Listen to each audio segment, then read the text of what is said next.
the paleontology. So the case made by the scientists is that the evidence of fossils shows that you have human evolution, and they trace out a history of human evolution from an ape-like being called Australopithecus up through various stages to supposedly modern man. And they will say that about if you go back 2 million years, you would have this Australopithecus. They identify two types, basically, of Australopithecus: robust and gracile, which means lightweight. And then they will say that there is something called Homo habilis, which is some kind of slightly less ape-like entity. And then Homo erectus. This Homo erectus is an interesting sort of being. The general idea is that from the neck down, Homo erectus is entirely human in anatomy. And from the neck up, he looks rather like an ape, with very massive jaws, protruding brow ridges, very little forehead, and so on. So this Homo erectus lasted for about 1.5 million years, according to their records. And they'll say it died out about 300,000 years ago, roughly speaking. Then there is what they call archaic Homo sapiens now, and that includes the Neanderthal man, which is perhaps the most famous of these beings. The Neanderthal man, though, oddly enough, had larger brains than modern human beings. But they looked much rougher in terms of their physical appearance. But then, as far as modern human beings go, supposedly they appeared on the scene about 35,000 years ago, as recently as that. And when they appeared with a highly developed culture, at least as far as cave dwellers go. That is, in Spain and France, there are paintings found on the insides of caves, and these paintings show a very high degree of artistic skill. Mainly they're paintings of animals, and they show perspective and very delicate shading and so on. And somehow they've lasted there for thousands of years, apparently because the climate in the caves is such as to preserve them. So that's the basic story that they tell. So as far as Vedic literature is concerned, the picture we have is interesting. As I was saying, in the Bhagavad Gita, in the verse where Krishna says that he spoke the message of Bhagavad Gita to the sun god, and this was passed down to Maharaj Ikshvaku and the different saintly kings.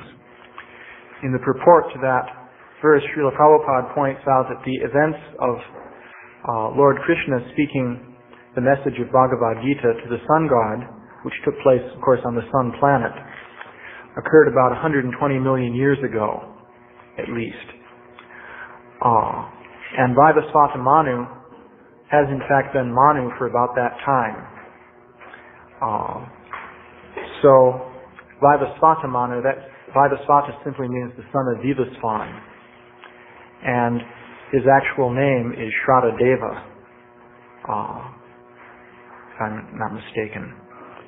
So King Ikshvaku is the son of Vaivasvata Manu, but he appeared on the earth in this Treta Yuga.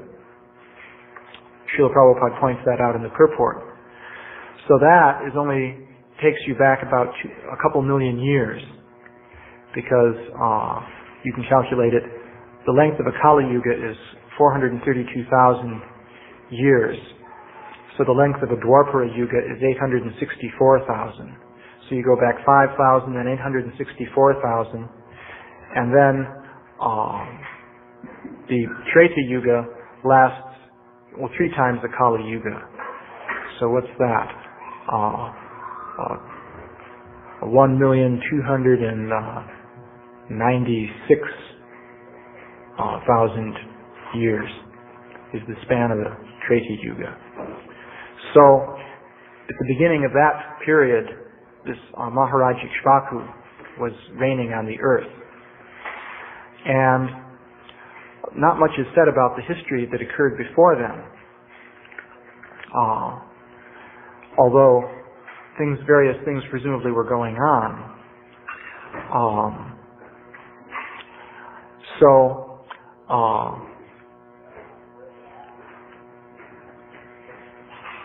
During that period of Treti Yuga, there's the advent of Lord Ramachandra, who appeared in the dynasty coming down from Maharaj Ikshvaku, which was called the dynasty of the sun god, because Ikshvaku was the son of Vivasvan, who was the son of the sun god.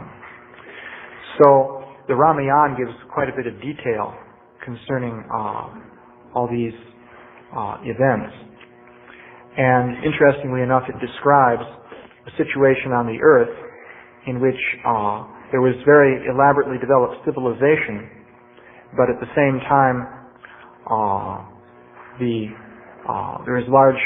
were large areas of wilderness, because when Lord Ramachandra was banished to the forest, of course that's the main thing that happens in the Ramayana, that Lord Ramachandra, because of some circumstances, becomes banished to the forest.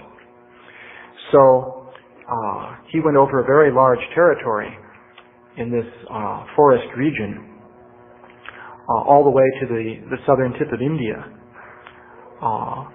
practically through unbroken forest, because presumably he entered the forest in the vicinity of Ayodhya, which is up in the northern part of India, I believe, and then of course went all the way down to the southern tip of India, where he crossed over to Lanka. So he encountered various races of beings that were half human and half ape, or which were monkey-like in form. And in fact, he made alliance with them to help him fight against Ravana. So the situation there was that there is this race of beings called Vanaras, and Vanaras simply means dwellers of the forest, because Vana is forest. So they were essentially like monkeys, you might say, but they were intelligent and they could speak, and they had some social order. For example, they were led by a king Sugriva, so they were organized enough to have kings. So, but at the same time, their material culture wasn't very advanced. For example, they fought with clubs and rocks and things like that. So Lord Ramachandra allied with these beings. So that is the scene on the earth which is described. So the question is, to what extent, you might say, is that compatible with the things that the paleontologists are saying? Well, the basic point we wanted to make about this whole subject of paleontology is that, first of all, what the paleontologists are saying is very much uncertain, and it's always subject to being revised by new findings. For example, in the magazine here, we have a discovery from Mexico of projectile points, that is like spear points, which were dated to be 250,000 years old. Now these spear points are the same type that are associated with modern man in Europe at about 35,000 years ago. And that's supposedly when modern man first appeared. And supposedly, human beings didn't come into the New World until up into the north and learned how to live in the Arctic region, and then crossed over from Asia into Alaska, across what they call the Bering Strait land bridge, and then filtered down through North America and down into South America. So the standard date for that is about 13,000 years for the first appearance of man in the New World. And in fact, not too long ago, there was an article in Nature which reaffirmed this, that some people had been claiming that man was older in the New World, but the article said man has only been in the New World since the Holocene, which means, well, that's about 15,000 years. So here we have a find of these spear points in Mexico, which are dated at 250,000 years, which is quite different. And the find was not made by some kind of anti-scientific person who was out to disprove evolution or something like that. Actually, the things were found by an archaeologist, but weren't dated by her. She just identified them in that area of strata. And then later, a dating team from the U.S. Geological Survey went through and dated the strata. And they came up with a figure of 250,000 years. And at that point, it became clear that there was a problem.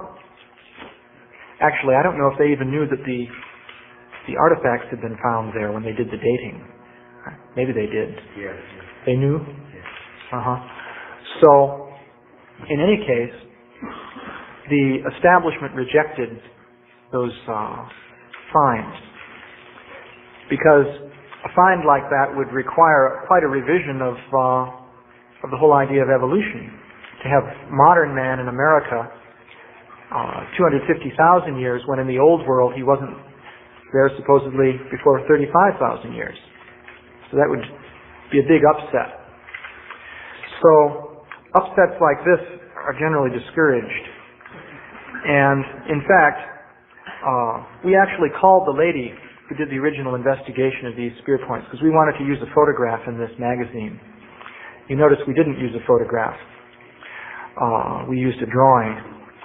But what happened was, actually Madhavendra Puri called her, and she said, you could use a photograph if you give a date of 30,000 years at most for these spear points. But if you use the lunatic fringe date of 250,000 years, then you won't have my permission. So the interesting point is that nobody ever measured a date of 30,000 years. That's not experimental data. That was never measured. What they did measure was 250,000 years. But if you mention that, you're considered to be lunatic fringe. And if you mention this made-up date, which nobody measured, which nobody observed experimentally, then that's okay. So this is going on. That's a good thing to keep in mind. Or we have another find here, which is also curious. This was from Brazil, and it's a skull cap which was found in Brazil of a being just like the Homo erectus type being. Very thick bones and low forehead and so forth. So that was found in Brazil, but such things aren't supposed to be in the New World at all, but to speak of South America. So that also completely upsets the picture. So the point is, the picture that they present is subject to alteration when new finds are made, and very frequently the new finds become rejected if they don't fit the picture. So we've looked into the way they treat data. They have about, let's say, 100 skulls that they refer to make their whole case for human evolution from start to finish. So we did a survey of that just to see what the information was and how they dealt with it. And the fact is that cases which are agreeable with their basic viewpoint, which usually means a skull of the Homo erectus type, found in some old strata, say 1 million or 50,000 years ago or something like that. With such a find, generally there's easy acceptance. typically you can't find the details of who found it or where, even if you look through the published technical literature and search like anything. It's not possible to find that information, which is curious because if you look at a find which disagrees with the standard views, you find it scrutinized like anything, and there's criticism given as to the way the evidence was dealt with. For example, Louis Leakey once found something that seemed too old in Africa. It seemed like a relatively modern human jaw, and it was found, in lower Pleistocene strata. Was that Conjera? Yes, Canum jaw.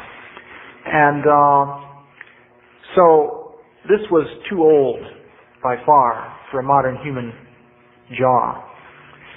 But he had found it in a certain area of strata. He actually excavated it from the rock himself. And he located the strata, observed all the strata above and below it, and exactly identified just where the thing came from. And he was supposedly a professional paleontologist and an expert in this whole field. So he gave this report in England, and this scientist named Boswell, however, insisted on accompanying him all the way back to Africa, and he required him to take him to the site and prove that he actually found it where he said he did.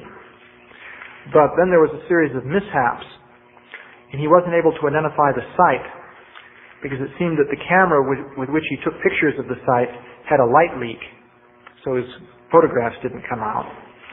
And he'd driven iron pegs into the ground to identify where the site was, but apparently the Maasai tribesmen had dug up the pegs to use as spear points.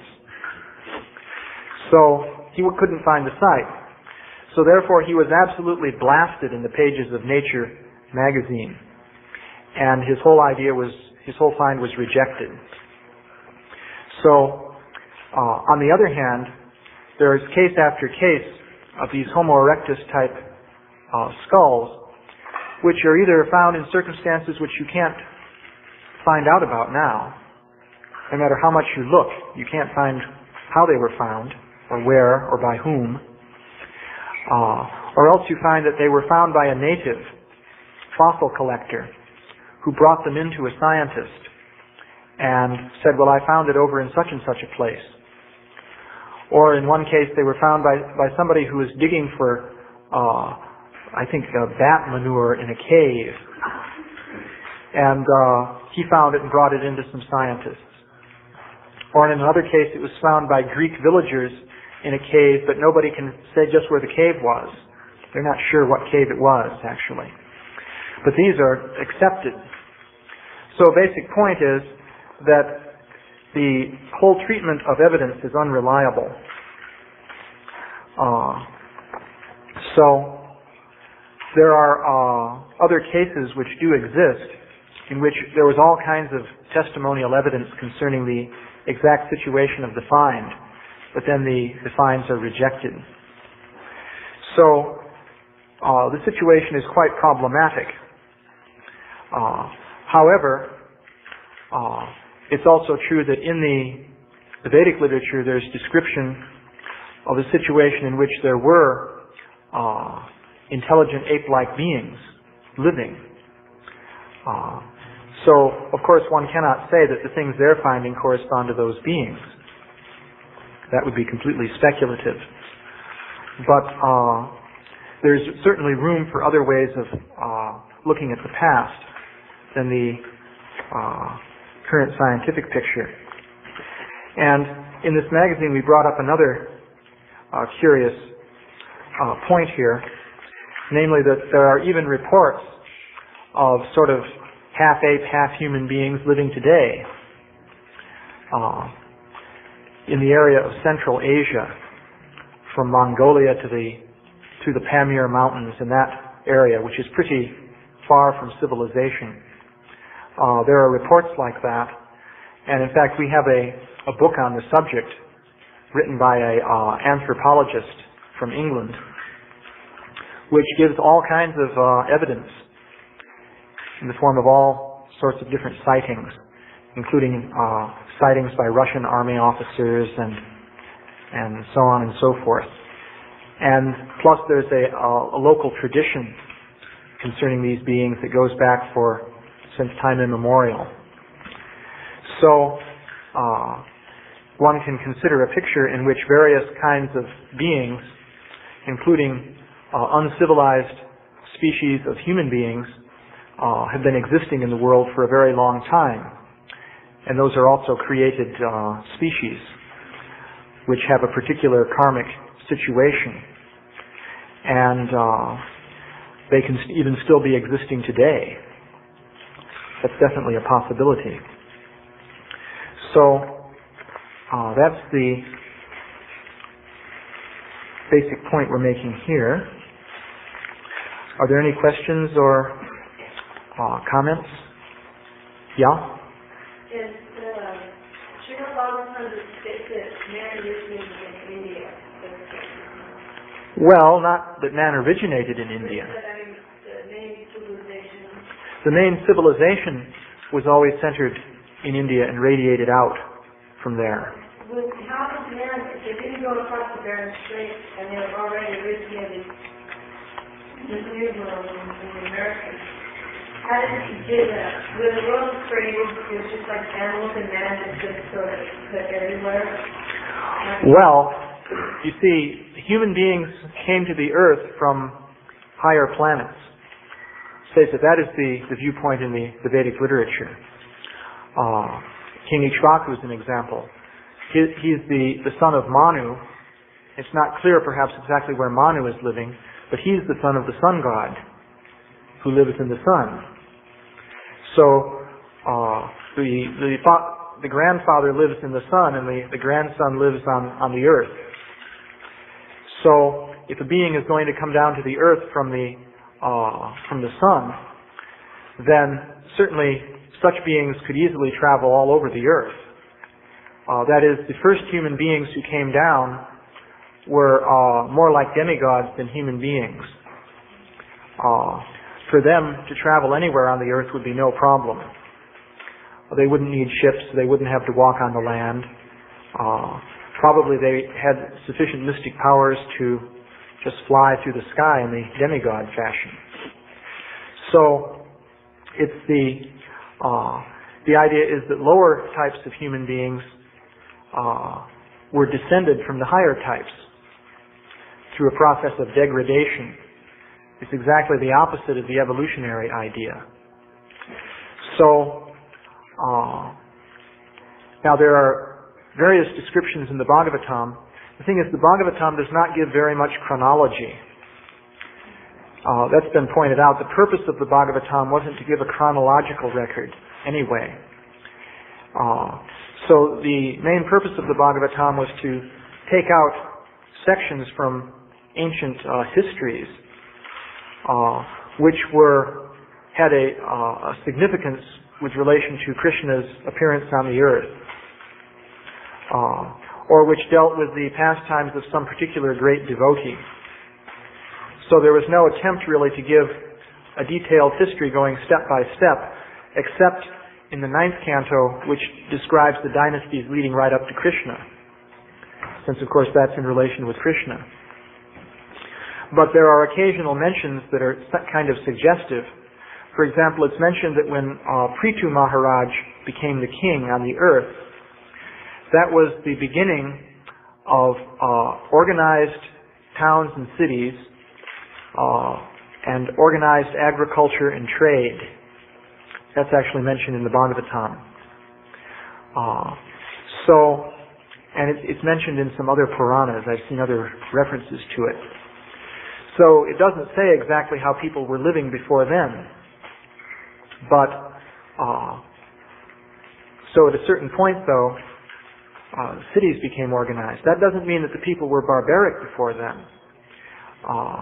It may mean that they were so civilized, in fact, more or less it does mean that they were so civilized that they didn't need all these sort of official systems in order to keep their civilization in good running order. For example, in the Sakya Yuga, it's described that most people were essentially yogis, and they spent most of their time meditating, and they would just eat fruits or something like that were readily available, and they wouldn't bother to build anything, practically not even a thatched hut. So, of course, they wouldn't leave any historical traces, but at the same time they were on what you could call super civilized platform. For example, they would memorize the Vedic literatures. That was standard in those days. And they would engage in high philosophical discussions and so forth. So that was the Satya Yuga type of human society. So when we speak of, say, a find of some spear points in Mexico at 250,000 years, of course anybody who is using spear points would necessarily be, from the Vedic point of view, a rather degraded culture. Because the whole point of spear points is that you stick the spears into animals to kill them so as to eat them. So that would have been a race of hunters. You can see how hunters are regarded in the Vedic literature. You consider the story of Mrigari, the hunter. So that would mean that, let's say if this find was correct, that in Mexico 250,000 years ago, there were some hunters going around, as there were in the New World up until recently. So this is all quite possible. But as for how they originated, the Vedic idea would be that ultimately they came from higher civilized races by a process of degradation. Also, the Vedic literature would say the European races came about as descendants of Vedic Kshatriyas who were driven out of India. Because it said that there were Vedic Kshatriyas who deviated from the Vedic tradition. So Parashurama, who was actually an incarnation of Vishnu, drove them out. And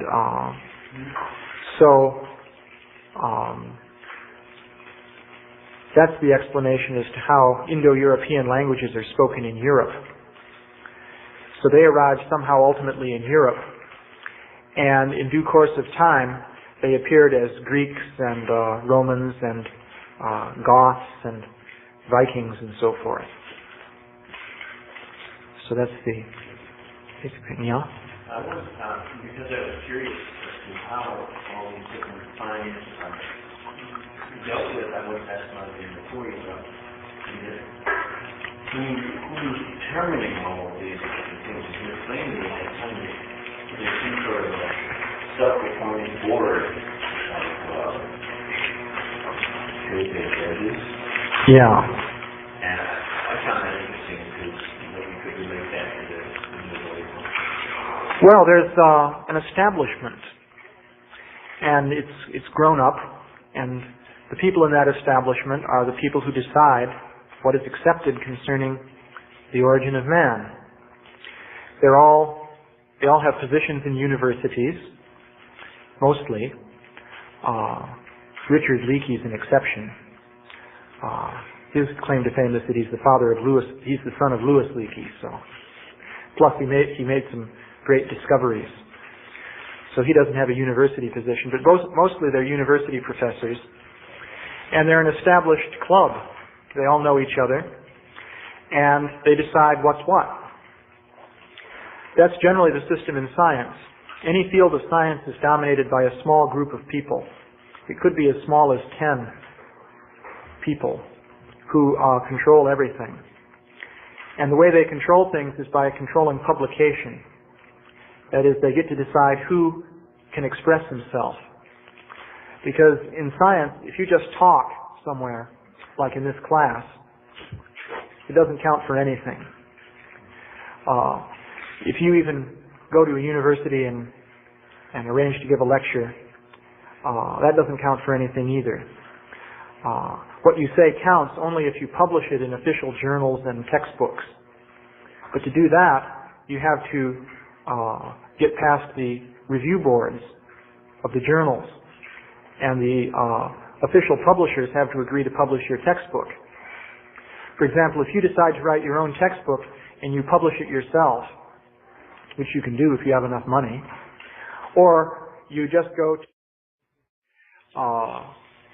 because, you know, we can criticize, for example, the Christian creationists, but they've actually made quite a bit of propaganda and influenced a lot of people in the general area of the fundamentalist Christians. They have a whole school going. Now they have a graduate school training up people in their viewpoint. They have all kinds of different books, and they make quite an impact in a certain segment of the American population. So it's a question of how much propaganda one makes, because these authorities can only control what people think if they're able to keep controlling the media of communication. So their method of control is they control things at the top in the universities, and then the establishment follows the universities with the teachers' colleges and the high school teachers and grade school teachers and so on. Plus then there are the popular magazines with their editorial staffs who are keyed in with the colleges and so on. So that's how the system works. But that can only control what people think and what they hear, as long as nobody else is really trying to present something else on a big scale. But that can be done.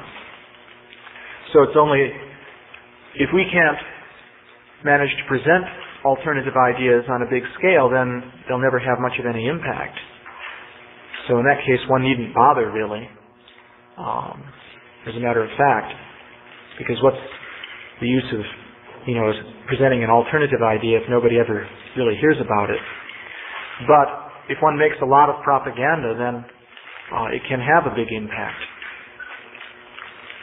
Sounds rather mysterious. Oh yeah, there's politics. I recently went to this conference in Japan in mathematical biology, which was at least an experience to see how things work. And I would say the field of mathematical biology is fairly small, but I'd say that's controlled by about 10 people. And most of them were there at the meeting. And you could see they were a little clique of people. They all stood together in a group, and you could see they were deciding everything and deciding everything that was going to be done. And in that field, you have to please them if you're going to get anywhere. If you displease them, then just forget about it. You're just out. You don't exist. So that's the way it's done. Yeah? How's the reception to origins? Well, as far as these official scientific groups is concerned, I don't think there's been any reception of origins.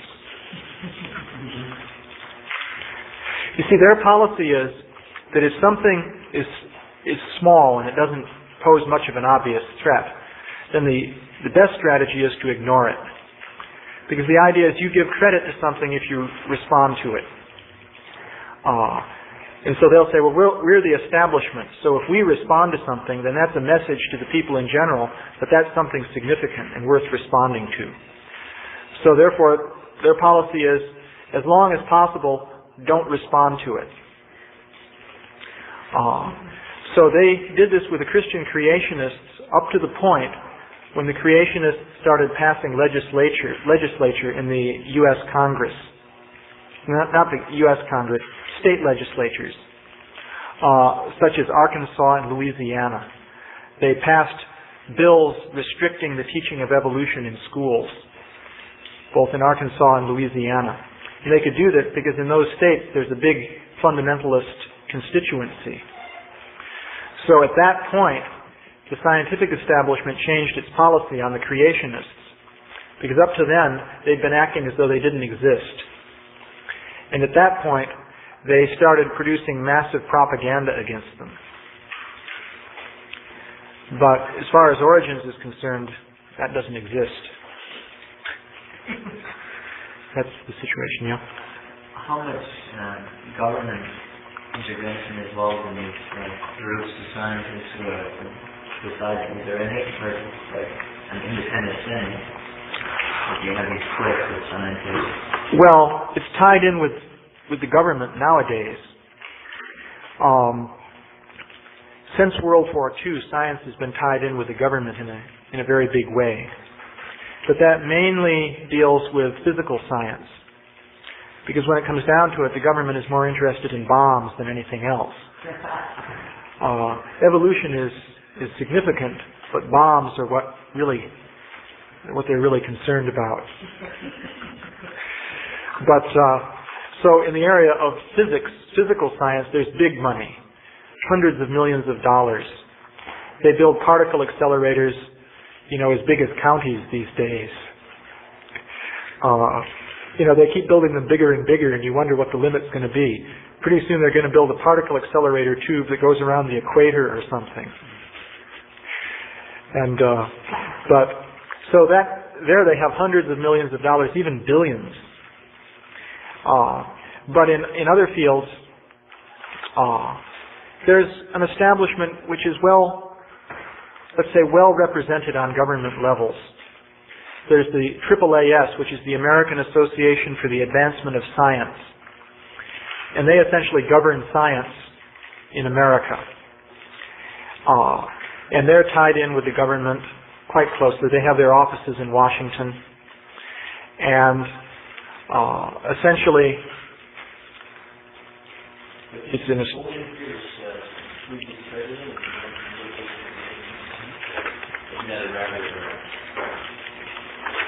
Well, cosmology, is only recently become scientifically respectable. The Big Bang. That has happened since, let's see, we give the date in here. It's the time of the discovery of that black body radiation, as they call it. It's only the last few years. Prior to that time, cosmology was considered to be pretty speculative by the scientists. That is, that they regarded that as sort of armchair speculation and not serious science. And so this man was probably speaking along those lines. More recently, it's become a big deal. So, what time is it now? 6. Okay. If we came down to the Democrats originally, then the Democrats were supposed to be very beautiful and they're much more attractive than we are. Yeah. And then, so how does it tie in?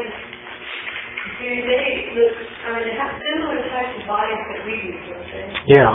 So where does this, like a half monkey, half man, if it still exists, then how did it go from them like us, and what happens normally to them? Why does it have a lot of organs normally? People are right lost in the similar. Well, as far as the remains are concerned, there are very few remains, first of all, of human-like beings at all. The total comes to about 100 skulls. So, how many Homo erectus skulls are those? Would you say about 25, 30? 25, 30 Homo erectus skulls, and Australopithecus? About 20. And so that covers about 50. And what are the rest? There's about, say, 40 transitional skulls, archaic transitions. Yeah. And then we have listed there, say, about 10 Neanderthal. So we've got about 10 Neanderthal in there and 40 transitional. So that's the situation.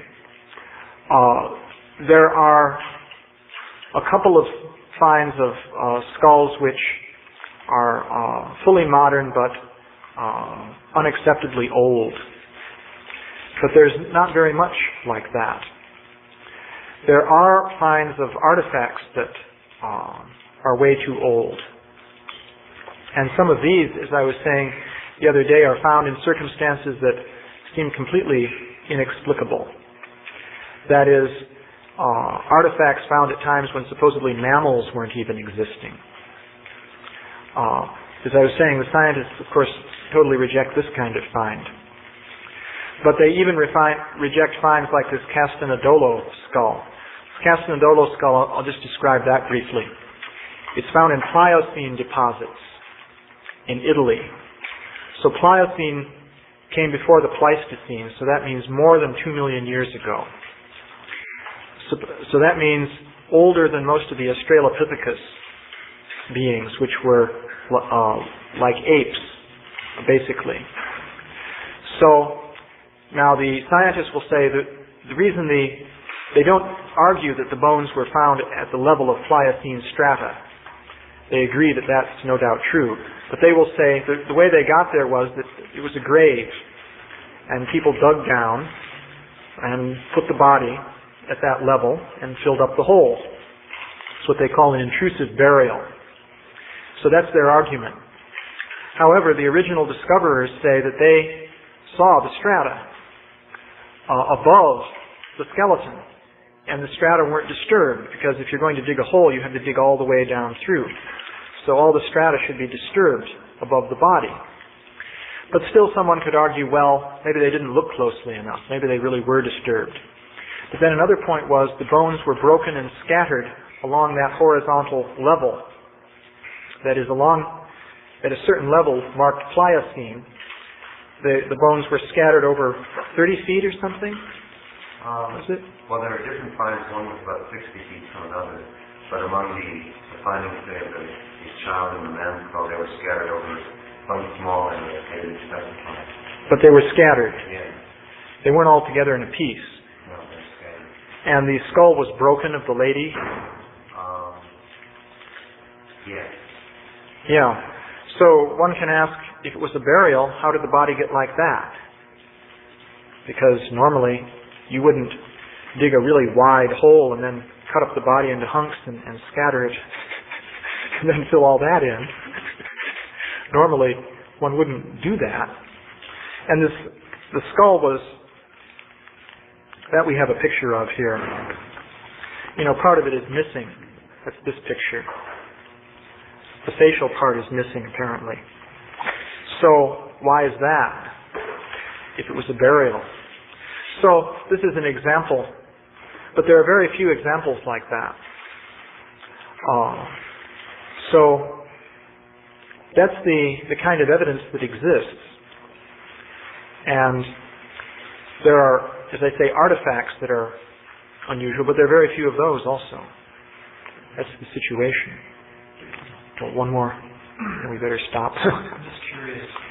There are various methods of dating. Are they accurate or are they completely archaeological? Oh, that's a whole subject. I don't know if I should go into dating now. But, well, there are definite problems with the dating methods. I would say that dating methods can only be significant on a statistical basis, because any given date could be completely off. That's definitely proven. And it's a whole scandal, actually, because dates are often rejected because they don't fit any reasonable picture at all. So they just reject those values.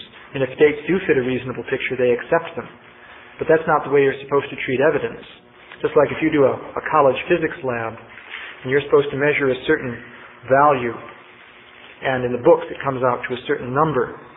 If every measurement you make that comes close to that, you write down, and every measure you make that goes away from that, you ignore, then that's known as cheating. So, but that's done with these dates. However, so if they have any significance, it's on a broad statistical level. That is, if you do 100 dates of one hunk of rock, and they average around a certain mean value, then that may tell you something. But one date doesn't tell you anything. I better stop here.